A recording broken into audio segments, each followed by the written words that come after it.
mean, where do you get this kind of like fighting spirit from? Like, do you have like someone who inspired you, or like it's just you, it's just being you. Like that's, you can't remember a day when you didn't fight. I don't know. Hey, I think it's a question for my therapist. But I think, okay, as a child, I grew up, I've got albinism, so I was very different from other kids. Like I had lighter skin than others, so I stood out a lot. And so that sort of makes you a target for taunts or bullying, or just unwanted attention, really.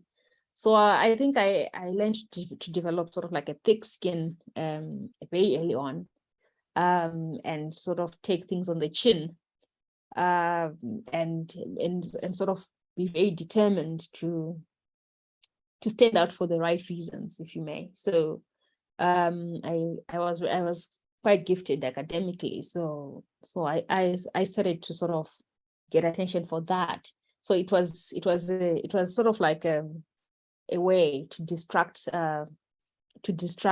people from noticing what was obviously different about me, to sort of focusing on my academic aptitude and stuff like that. So maybe that's, I don't know. I think I need to unpack that, actually, now that you've asked that. Yeah. I need to really contemplate about that. But yeah, I think a big part of who I am now is because of my childhood experiences. The need to sort of where did you grow up? Oh, multiple places. My mom used to move around a lot with her job. So I grew up in 3 places mostly. So Bindura, which is like north of Harare, small mining town north of Harare.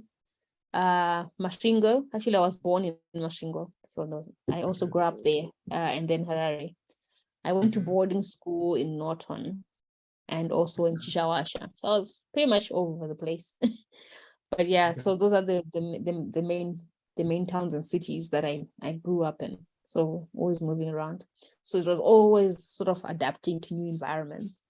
So I had to learn that skill. Yeah.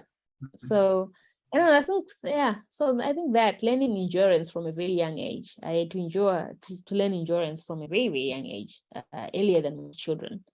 And because I couldn't play in the sun as much as other children can, because I still burn easily in the sun. There were times I used to play alone because everyone else was playing in the sun. So I learned to be very independent at a very, very young age. And I learned to solve my own problems at a very young age. So my mom always says that I'm one of her most independent children. So I think that is where it came from, my childhood experiences.